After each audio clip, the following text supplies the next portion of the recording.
gini, kenapa terus ada putus asa? Putus asa itu kan berarti ada sesuatu yang menekan kan, misalnya kegagalan, tidak sampainya apa yang dimaui. Tadi jawabannya itu adalah karena ada epistemologi yang nggak dipahami atau nggak benar epistemologinya. Nah, epistemologi atau pemahamannya tentang sesuatu itu atau pemahaman pengetahuan itu kan juga dibangun dari sesuatu yang sifatnya imateri, yaitu pengetahuan informasi. Sementara jiwa itu juga kan sesuatu yang sifatnya imateri. Bagaimana bagaimana imateri, pemahaman itu bisa membenturkan kepada jiwa manusia yang disebut menjadi putus asa itu gitu loh. Banyak juga orang yang pemahamannya betul tapi kan bisa juga dia putus asa gitu. Gimana coba, Sukron? Apa? Kalau orang pemahamannya betul lalu putus asa berarti pemahamannya enggak. Kalau ada orang mengatakan bahwa pahamannya sudah benar lalu masih putus asa berarti tidak paham. Berarti tidak, yakni hanya sekedar di lidah tetapi tidak di hati, yakni tidak paham. Karena kalau orang paham benar-benar paham, maka tidak mungkin putus asa. Yakni mustahil putus asa. Kenapa? Putus asa itu apa sih? Putus asa itu yakni putus harapan kan. Asa yakni harapan. Putus harapan. Maksudnya apa putus harapan? Yakni dia mengira ketika pada hari Senin jam 2 siang pukul 14.00 detik kelima misalnya dia tidak berhasil, maka dia mengira selamanya ilal abad dia tidak berhasil. Sehingga dia mengatakan putus harapan. Akan begitu. Nah ini berarti tidak paham, berarti gagal pikir, berarti tidak paham epistemologi. Berarti tidak tahu mau kemana. Padahal kalau kita yang paham, kita akan mengatakan saat ini tidak berhasil, detik kemudian masih ada, detik berikutnya masih ada, detik ke-10 masih ada. Dan itu satu. Dan yang kedua, urusan materi. Urusan materi. Ini urusan yang kaunu fasad, istilahnya dalam filsafat itu kaunu fasad. Apa itu kaunu fasad? Ini hilang timbul. istilah Indonesianya itu hilang timbul. Materi ini hilang timbul. Kaunu fasad, yakni datang dan pergi. Nah, ini materi, namanya materi datang dan pergi, hilang timbul. Kaunu fasad, ada tiada. Nah, ini urusan materi. Makanya ketika orang paham tentang kaunu fasad, orang paham tentang kaun yakni ada, fasad ini hancur. Yakni datang dan pergi tadi. Kalau orang benar-benar memahami tentang kaun dan fasad ini, memahami benar-benar tentang hilang dan pergi ini, maka tidak mungkin berputus asa. Kenapa? Karena dia akan mengatakan, oke, hari ini saya gagal, dikarenakan pada detik ini, pada menit ini, pada detik ini, ada syarat yang tidak terpenuhi. Berarti pada detik berikutnya syaratnya saya harus penuhi, sehingga saya akan berhasil. Atau misalnya pada detik ini syarat-syaratnya sudah terpenuhi, tetapi ada penghalang. Maka pada detik berikutnya penghalangnya harus saya sirna. Ini mestinya begitu. Ya. Ini kalau orang paham. Makanya kalau ada orang putus asa, sudah pasti tidak paham. Ini satu. Pertanyaan kedua, bagaimana bisa sesuatu yang materi mempengaruhi non-materi? Di dalam ilmu nafs, dalam kajian filsafat dikatakan, jadi ada jauhar ya. Kita bagi dari atas dulu deh. Wujud ada dua. Ada wajibul wujud, ada mungkin wujud. Mungkin wujud itu yakni segala sesuatu yang wujudnya bergantung pada sesuatu yang lain. Nah, mungkin wujud ini nanti ada mahiyah. Mahiyah itu apa? Mahiyah itu yakni esensinya, yakni batasan-batasan dirinya, yakni keakuan dirinya.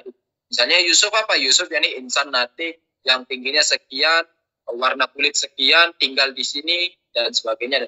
Itu mahiyahnya. Lalu ada ekstensinya yakni wujud. Nah, si mahiyah tadi itu nanti terbagi menjadi jauhar dan arat. Terbagi menjadi jauhar dan arat.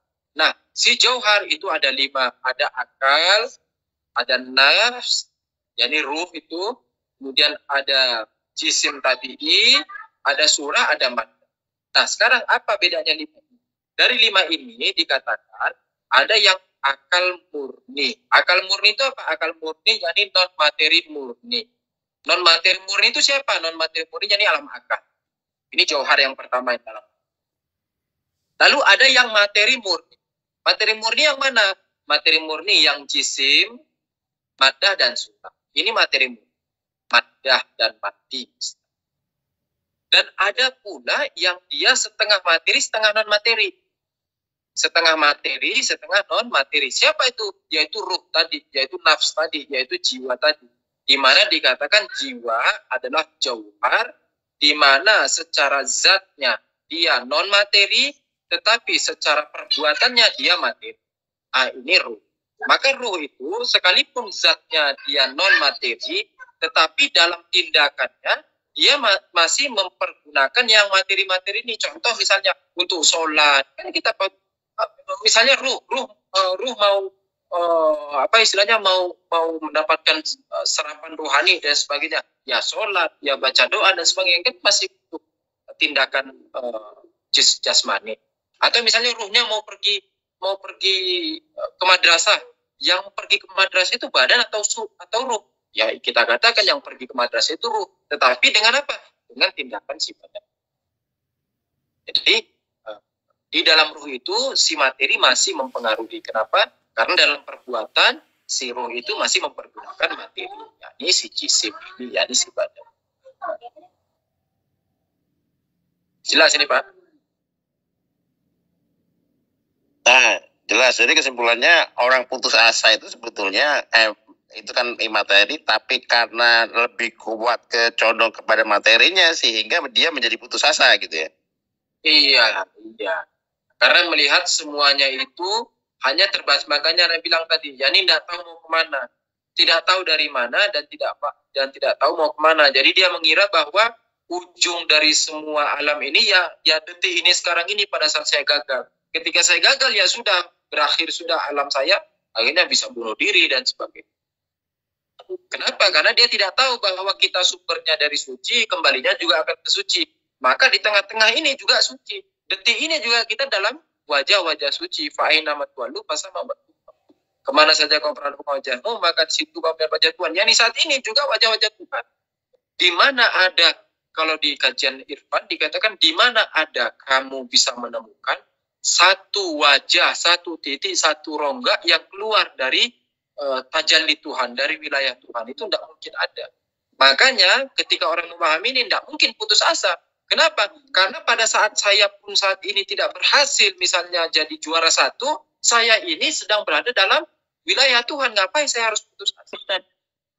Bahkan misalnya terkadang mukmin itu di salah satu riwayat dikatakan innamal mu'minun kadgala. Dikatakan terkadang mukmin itu tergelincir. Jadi terkadang bermaksiat. Misalnya mencuri lah misalnya, atau misalnya ngintip misalnya kan, nauzubillah. Nah, terkadang tergelincir. Tetapi tidak boleh putus asa. Langsung kembali ini jalannya benar, ihdinas siratal mustaqim. Jadi tetap tidak boleh putus asa, itu yang rusak, yang hancur. Nah, ayo. Nah, ini menarik Ustaz. Apa bawaannya menambahkan? Boleh. Boleh numpang di Pak Bande nih. Nah, ini menarik Ustaz. Jadi tadi kan ada dibagi tuh, ada akal, ada ruh ya.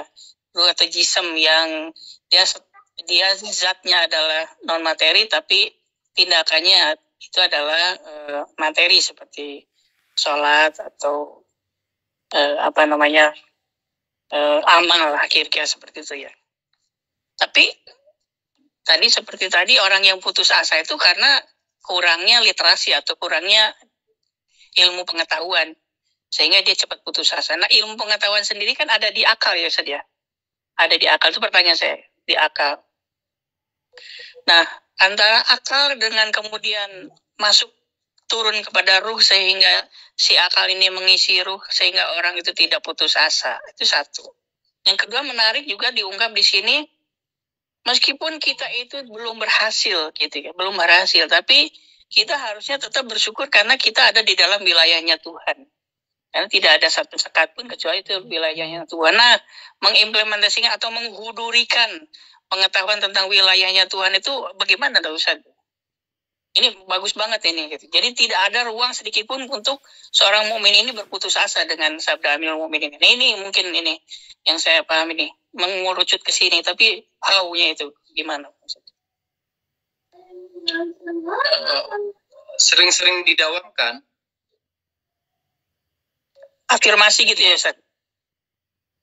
Afirmasi itu apa? Ya, sesuatu yang kita selalu optimis akan terjadi, pasti terjadi, jadi selalu bukan itu yang anda maksud itu sering didawamkan itu yakni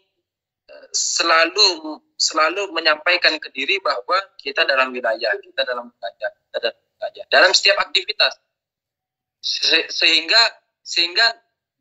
tidak tergelincir tadi. Kan bisa saja terkadang orang dia paham kan, tapi terkadang ketika gagal, saking besarnya problem itu, saking besarnya hajat yang dia mau sampai itu, ternyata begitu gagal itu bisa membuat dia kelabakan. Tetapi dengan dia selalu mendawamkan ke dirinya bahwa kita dalam wilayah, maka dengan seketika ketika mau putus asa, kita dalam wilayah, dia langsung tenang. Apa juga misalnya gagal 1 M, 10 M, 1 triliun, nggak apa-apa juga gagal. Kenapa? Karena ini bukan akhir dari segala. Betul. Terima kasih. Betul. Menarik ini. Tadi itu Ustaz sampaikan ada setengah materi, setengah non materi ya. Iya. Pertanyaannya begini Ustaz. Siapa yang mempengaruhi siapa Ustaz? Apakah yang setengah materi mempengaruhi materi atau sebaliknya? Kemudian bagaimanakah kita caranya misalkan si materi yang memberi pengaruh, hal-hal apa yang mesti materi lakukan supaya pergerakannya dia itu menuju ke non materi lebih baik lah gitu Ustaz. Afwan. Assalamualaikum. Kaidahnya itu yang atas ngatur yang bawah. Itu kaidahnya. Yang atas ngatur yang bawah. Yani non materi ngatur yang materi. Jadi ruh tadi itu kita katakan ruh itu dia secara zat kan non materi. Tetapi secara perbuatan dia kan materi. Maksudnya apa? Yani ruh yang non materi ini dialah yang mengendalikan materi kita. Ruh yang non materi ini dialah yang mengendalikan dan menggerakkan tangan kita. Orang mati, coba orang kalau sudah mati, memangnya tangannya bisa nari-nari kan? Enggak kan? Kita menggerakkan tangan ke kanan, ke kiri, ini kan ruh kita yang menggerakkan. Jadi yang mempengaruhi itu ruh. Ini ruh yang mempengaruhi materi. Namun karena ruh dalam tindakannya, dikarenakan ruh di dalam tindakannya dia mempergunakan materi, maka efek materi itu juga akan berpengaruh kepada si ruh tadi. Contoh ruh yang menggerakkan tangan kan ruh yang menggerakkan tangan. Lalu tangan ini memukul tangan ke sini. Nah, pertanyaan, yang menggerakkan tangan ini untuk mukul sini siapa? Kan ruh kan. Lalu si tangan kan mukul dan terasa ini. Lah terasanya ini siapa yang merasakan? Ruh juga yang merasakan.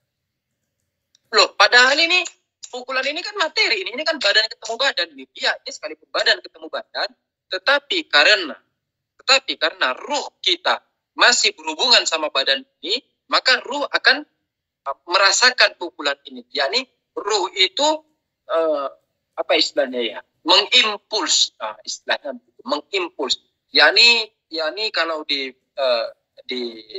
kajian filsafat, di dalam filsafat dikatakan ruh itu mencipta surah ilmiahnya.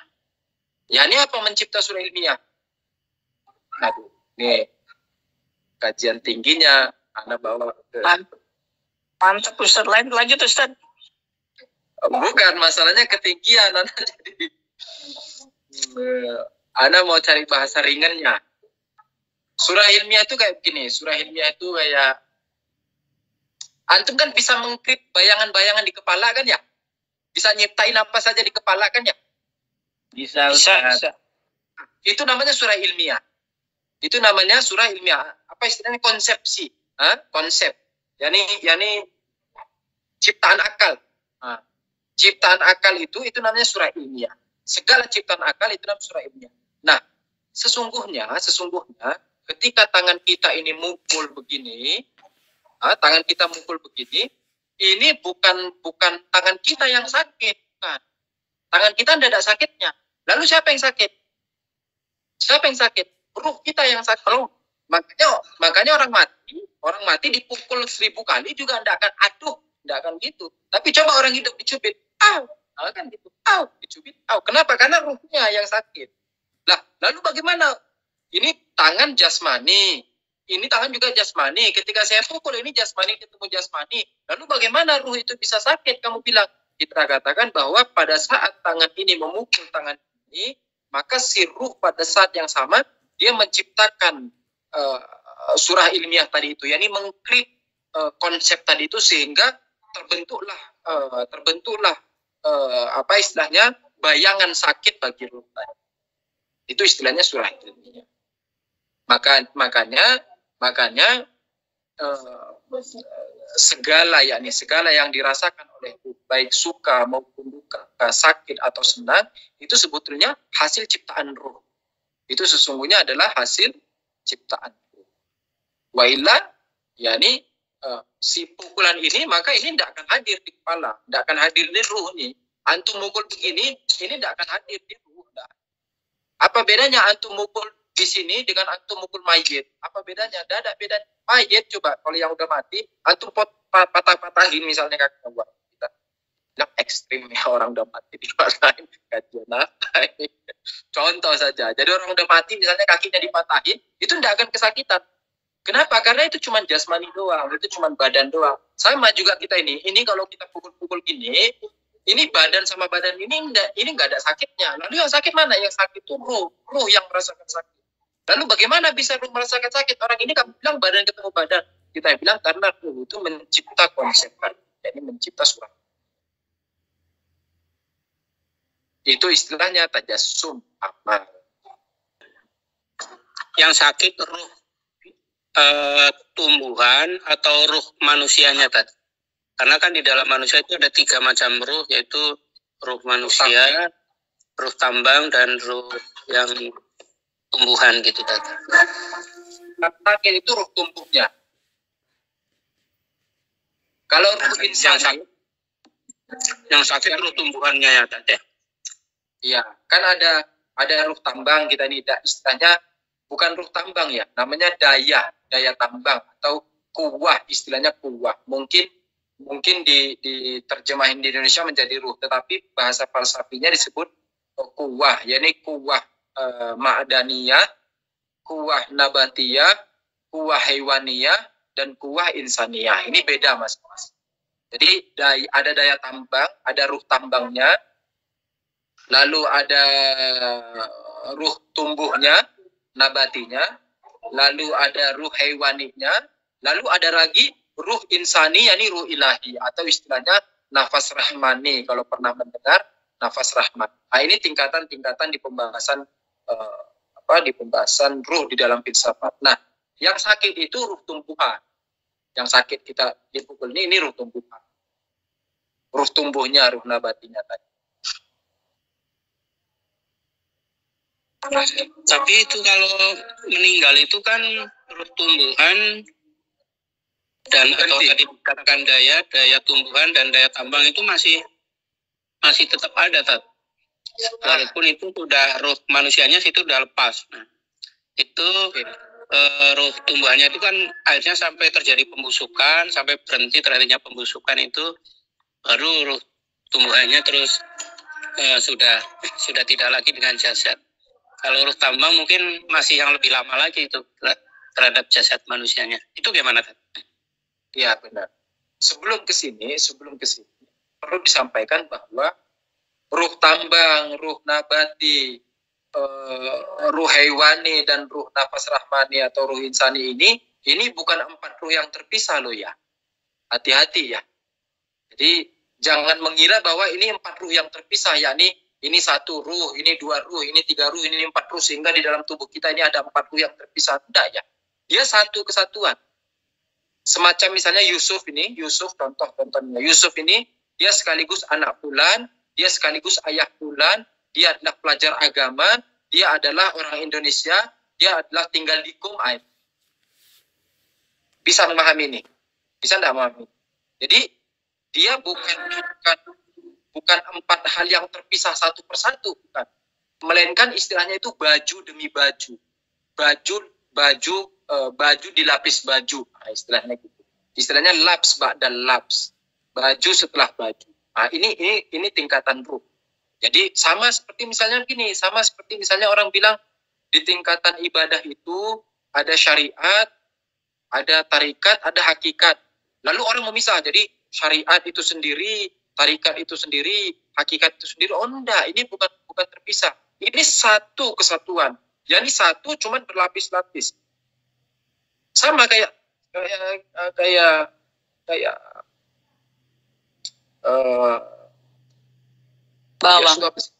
bawang. Bawang. Yang mana sih bawang itu? Antum punya bawang merah kan di rumah ya? Bawang merah kan punya ya. Nah, ketika ditanya yang mana sih bawang merah itu? Apakah lapis pertama bawang merah, lapis kedua kan berlapis kan ya? Bawang merah itu berlapis bukan? Hah? Iya, kan iya benar Ustaz. Ketika ditanya yang mana bawang merah itu? Lapis pertama kah bawang merah lapis kedua kah, lapis ketiga kah, lapis keempat kah? Enggak, semuanya itu bawang. Lapis pertama bawang, lapis kedua bawang, lapis ketiga bawang, lapis keempat bawang, lapis kelima bawang. Ruh juga begitu. Ruh itu satu ruh. Tetapi ruh yang satu ini ketika dia ditinjau dari sisi ma'dannya, yakni dari sisi tambangnya, maka dia disebut dengan ruh tambang atau kuat ma'daniyah. Ketika ditinjau dari sisi tumbuhnya, maka dia disebut. Apa maksudnya ditinjau dari sisi tumbuhnya? Yakni ketika ruh itu dia mengatur pertumbuhan si badan. Ini maksudnya. Ketika ruh dia mengatur pertumbuhan si badan, maka disebut dengan kuwah nabatiyah atau ruh tumbuh tadi itu. Ketika si ruh ini ditinjau dari sisi kehewanannya, yakni apa? Yakni makan, bergerak, hassas. Nah itu maka dia disebut sebagai ruh hewani. Tetapi ketika ruh ini sebagai tajalli Tuhan, sebagai istilahnya manifestasi insan kamil, maka dia disebut dengan nafas rahmat. Itu. Nah, ketika orang mati nih, setelah orang mati itu pelan-pelan nanti dayanya itu terlepas tuh. Dayanya terlepas. Kenapa dayanya terlepas? Bukan berarti dayanya berhenti, bukan berarti ruhnya mati, bukan. Ruh itu tidak bisa mati, ruh non materi kok bisa mati. Bukan dayanya berhenti juga, bukan. Melainkan apa? Melainkan si daya tadi itu dia tidak lagi mengatur hal itu. Makanya pada saat orang mati, nanti dia sudah membusuk dan sebagainya, ya sudah, berarti daya tadi, si ruh tadi itu dia sudah tidak mengatur pertumbuhan. Ketika sudah tidak mengatur pertumbuhan, maka orang tasamuh itu semacam ini. Tasamuh itu yakni bahasa enaknya, istilahnya gitu. Jadi bahasa sederhananya bahwa dikatakan ruh itu, yakni ruh nabatinya mati, padahal ruh nabati tidak mati. Kenapa? Karena ruh nabati itu ya ruh itu sendiri. Ruh nabati ya dia ruh hewani ya dia ruh madani, yakni ruh si tambang tadi. Bukan sesuatu yang berbeda. Berbedanya di mana? Berbedanya di tinjauan tadi. Berbedanya dia ngurusin apanya. Jadi dilihat dari sudut pandang dia ngurus apa. Tetapi kalau mulus satu bukan di asparnya ya. Syarahnya terhadap hikmat Isyraq mengatakan bahwa daya-daya yang barusan saya sebutkan tadi itu disebut dengan malaikat begitu. Makanya Mullah Sadrum menafsirkan, kalau di syarah itu Mullah Sadrum menafsirkan malaikat-malaikat yang ada pada manusia itu sebagai kuwah dua tadi sebagai daya-daya. Kaidah pertama tadi mengatakan bahwa yang di atas itu menguasai yang di bawah. Iya. Maka ruh itu mempengaruhi materi. Tetapi dari materi juga bisa membentuk ruh. Saya yakin ini bukan daur. Tetapi bukan membentuk ruh ya? Daur. Bukan daur, Ustadz. Bukan membentuk ruh, bukan. Jadi gimana, Ustadz? Karena saya sedang berpikir bahwa ini sebetulnya bukan daur, tapi bagaimana penjelasannya seperti itu, Ustadz? Oke. Makanya Anda bilang bukan membentuk. Yang dari atas itu kita mengatakan dia mempengaruhi ke bawah itu wujudan, yakni mempengaruhi wujudnya. Jadi wujud yang tinggi dia pasti mempengaruhi wujud yang bawah. Itu kelazimannya. Kenapa? Karena wujud yang di bawah, wujud yang ada di bawah ini asalnya dari wujud yang di atas, Ini ilat makdul kan wujud yang lebih tinggi, dia sebagai sebab bagi wujud yang lebih rendah. Karena dia sebagai sebab, maka dia mempengaruhi. Nah, tetapi yang di bawah ini, wujud yang di bawah tadi, yang kayak materi ini, dia bukan membentuk ruh, bukan. Tetapi mengimpuls, tadi saya bilang itu mengimpuls. Makanya saya bilang ketika dia memukul, hasil pukulan ini kan, ini memukul ini kan terasa ini. Ini yang antum merasakan memukul ini, bukan karena si materi lalu mempengaruhi wujud ruh, bukan. Melainkan si materi ini ketika terjadi sentuhan begini, ini memberikan kan ada dampak kan ya, ada efeknya. Nah, si efek ini akan dicipta oleh si ruh. Dampak baik sakit ataupun misalnya cubitan dan sebagainya, rasa apa saja, gesekan di tangan dan sebagainya, ini akan dicipta oleh si ruh yang kita sebut dengan surah ilmiah. Makanya si ruh itu bukan dipengaruhi dari si alam materi, bukan. Dia mencipta surah ilmiah.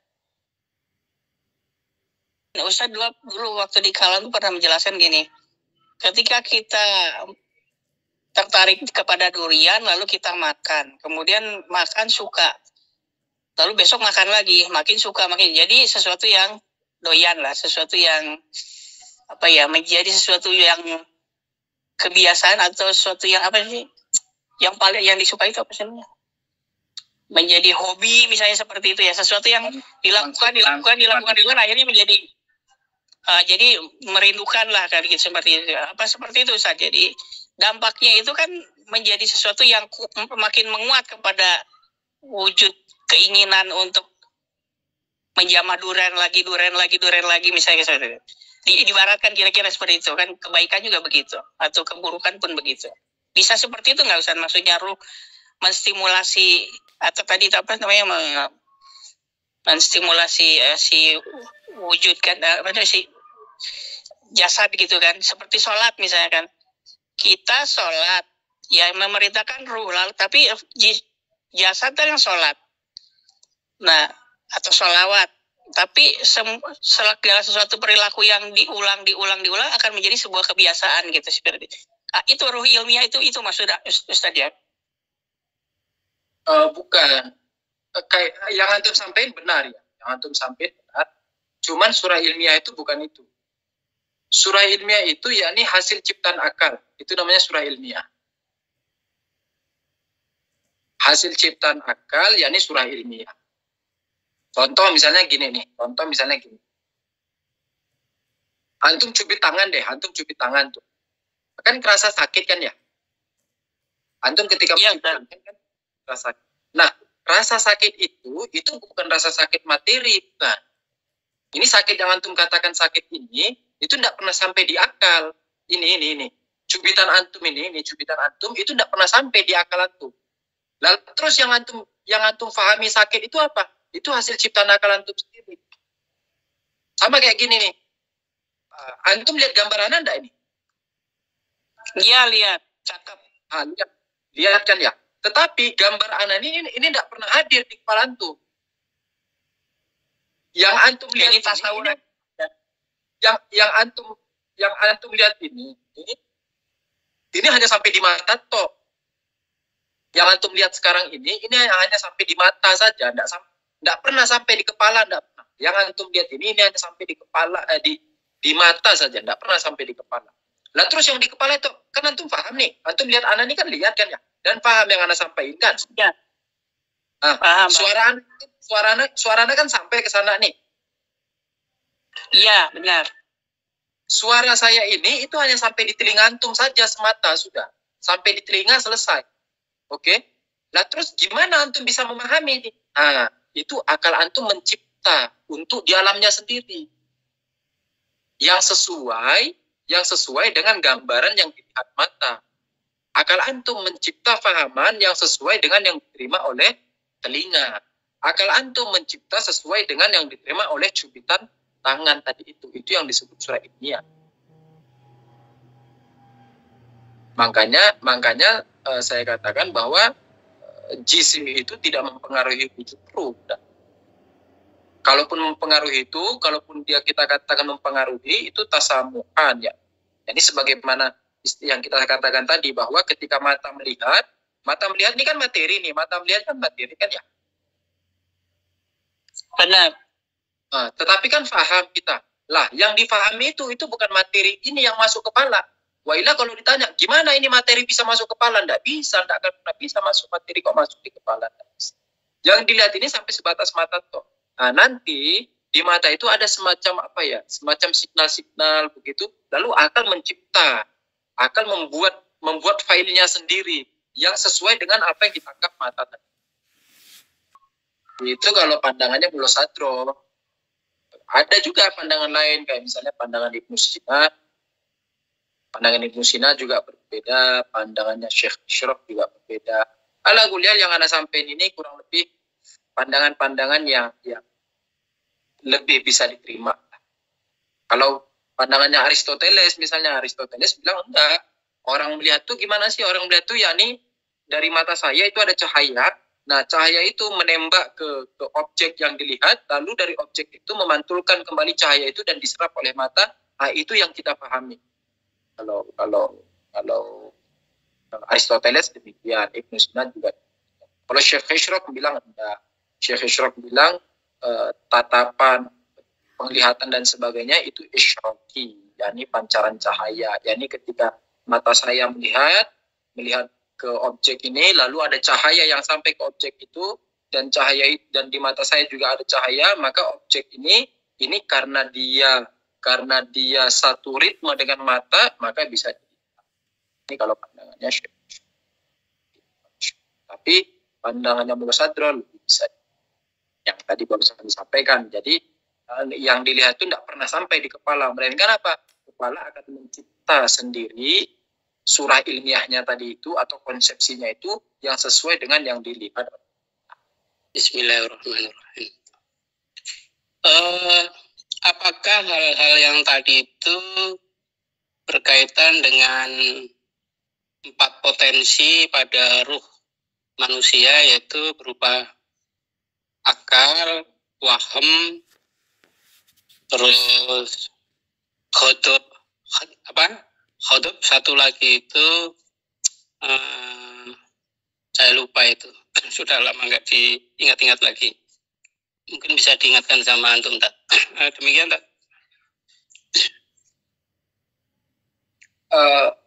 Ana tidak tahu ya potensi yang antum maksud ini di pembahasan akhlak atau di pembahasan filsafat. Kalau di pembahasan filsafat dulu waktu pelajaran akhlak sama Ustadz Abu Amar itu awal-awal untuk pelajaran akhlak itu membahas bukan 4, kalau nggak malah 5 potensi terhadap ruh manusia. Itu kalau bahasa kitanya itu kan akal, terus potensi emosi, potensi marah, dan juga potensi satunya lagi potensi ini apa namanya nafsu. Jadi ada 4 potensi itu. Itu tak? Ana mencoba mengingat-ingat asing di kepala ya. Ane ragu apakah maksudnya yang nafsul lawama, nafsul amarah, apakah itu maksudnya? Kalau itu hanya ada 3. Jadi ada nafsul mutmainnah, ada nafsul lawama, ada nafsul amarah. Itu hanya ada 3. Ataukah maksudnya tingkatan akal? Kalau tingkatan akal itu ada 4. Ada akal hayulani, ada akal malakah, ada akal fi'il, ada akal mustafad. Tetapi kalau pembahasan ghadab dan sebagainya, itu masuknya kalau di ilmu akhlak itu ada 2 pembahasan. Apakah objek pembahasan ilmu akhlak itu kan sifat ya, sifat manusia. Nah, sifat itu terbagi menjadi 2. Ada sifat baik, ada sifat buruk. yakni sifat fadilah dan sifat rodilah. Nah, masing-masing dari keduanya itu juga terbagi 2. Ada sifat nihi, ada sifat jawarihi, yakni sifat dalam dan sifat luar. Nah, sifat-sifat dalam ini salah satunya ghadab tadi, amarah, yakni pemarah. Nafsu tadi ini sifat dalam, yakni jawarihi. Iri hati, putus asa, ujub, ini semua dalam, yakni sifat dalam namanya sifat dalam. Jadi anak belum bisa menangkap maksud dari. Tapi mungkin saya yang kurang baca, nanti saya coba. Ya, jadi menjadi ingat sekali terkait dengan pelajaran Ustadz Abu Ammar terkait dengan akhlak. Karena perbedaan antara ruh manusia dengan ruh binatang itu yaitu di potensi akalnya gitu. Sedangkan 3 potensi yang lain itu sama, yaitu yang ghadab, wahmi, dan nafas gitu. Yang satu lagi akal, kalau manusia itu karena memiliki akal. Itu sih dimana yang saya ingat itu adalah sebagai suatu potensi atau mungkin daya gitu. Makanya terkait dengan apa yang disampaikan antum itu dengan pertanyaan Mas Tanto itu, saya larinya sebenarnya ke awal pelajaran yang disampaikan Ustadz Abu Ammar bab akhlak gitu, Tad. Oke.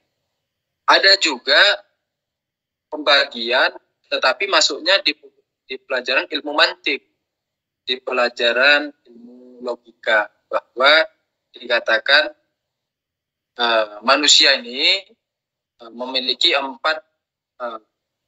bukan potensi ya, istilahnya 4 tingkatan. Yang pertama tambang tadi. Yang pertama tambang, maka pada titik ini kita sama dengan batu. Lalu tingkat kedua itu tumbuh. Tingkat kedua tumbuh, maka pada saat ini kita sama dengan tumbuhan. Lalu pada tingkat ketiga ada waham namanya. Khiyal dan wah. Alam khiyal atau alam wah. Pada tingkatan ini kita sama dengan hewan. Nah, selepas tingkat ini ada tingkatan terakhir yakni akal. Di tingkat ini kita terpisah dari hewan. Jadi hewan tidak memiliki akal, manusia memiliki akal. Tetapi di tingkat bedanya di mana? Tadi itu waham dengan khiyal itu apa sih bedanya dengan akal? Kalau waham itu dia memperhatikan hal-hal yang justi, hal-hal yang partikular. Tetapi kalau akal dia menyimpulkan hal-hal yang kulli, dia menyimpulkan hal-hal yang universal. Nah, hewan itu tidak bisa menyimpulkan hal-hal yang universal.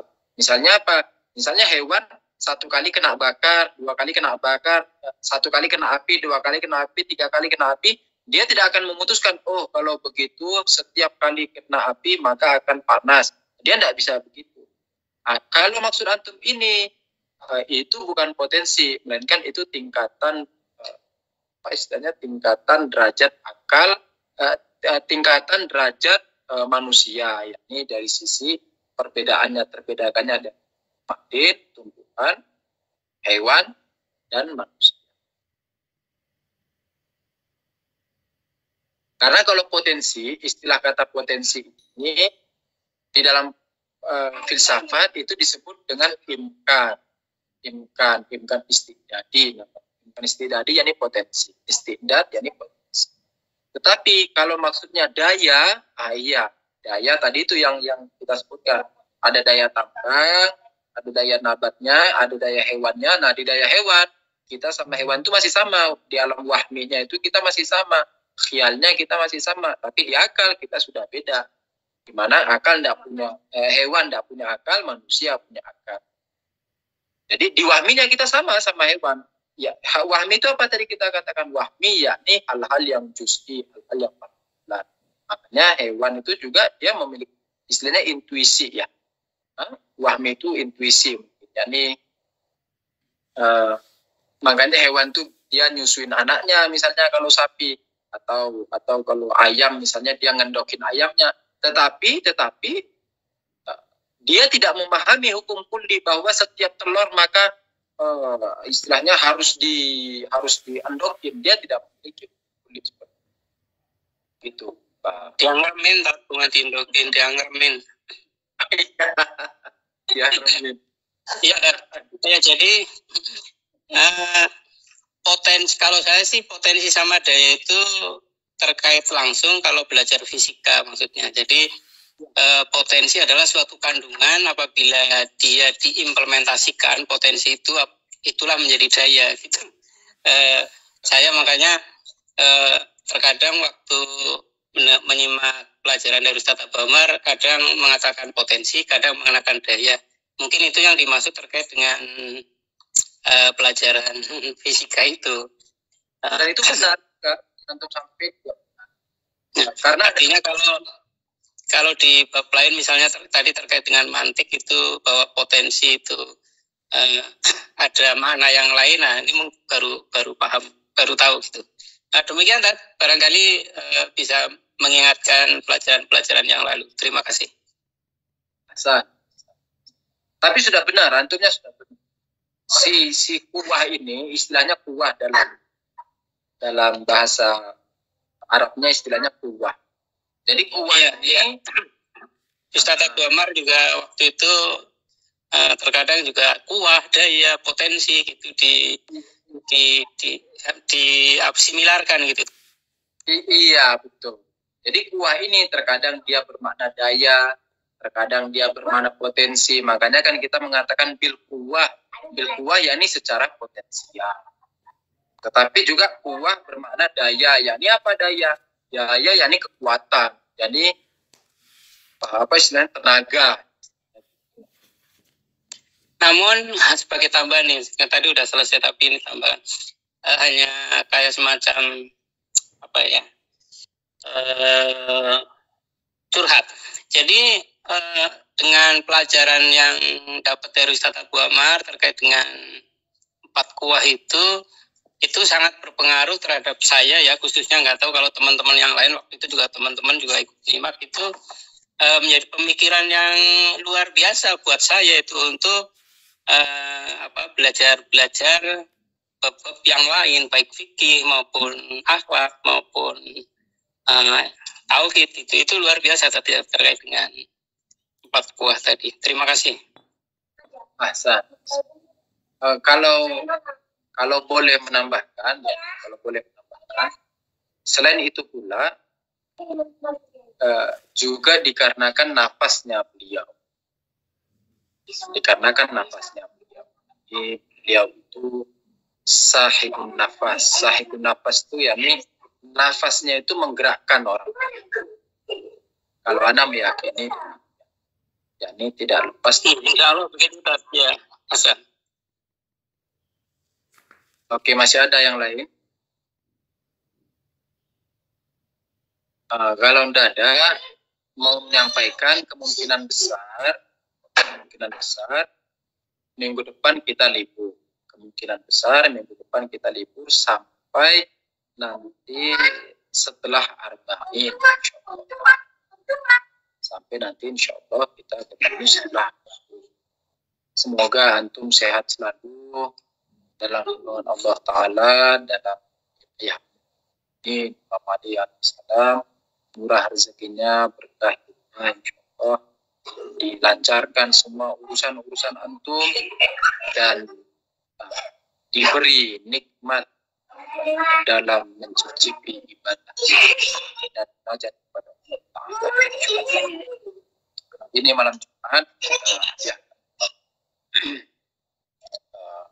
ayah ibu kita, abang adik kita, paman kita, kakek nenek kita, sanak kita, saudara-saudara kita, mukminin mukminat di mana saja, guru-guru dan ustaz-ustaz kita, terkhusus waktu Ustaz Hasan Abu Ammar, a'lamullah darajatah, marhum Ustaz Hussein, marhum Pak Jalal, marhum Ustaz Tohab Sabah, marhum Ustaz Ahmad Rusdi, marhum Ustaz Muhammad Ridho Segaf. Semoga Allah merahmati mereka semua, menerangi kubur mereka semua, mensucikan zahir mereka semua, dan juga untuk para ulama, khususnya Imam Khomeini, bisa sibuk, Abdullah Bahjat, Abdullah Zubair Tabari, Abdullah Yahya Ansari Shirazi, Alumni Hasan Zodiakopi, anak Tabari, Aitullah Jabudi, Aitullah Syarabudi, Aitullah Ibn Syuhi, dan juga untuk marujih yang masih hidup, semoga Allah menjaga mereka semua dan memanjangkan usaha mereka dan sempat khusus Ahmad Muazzam Sayyid Ahmad Bismillah untuk kezuhuran ulang zaman waktu Fatihah Mas Allah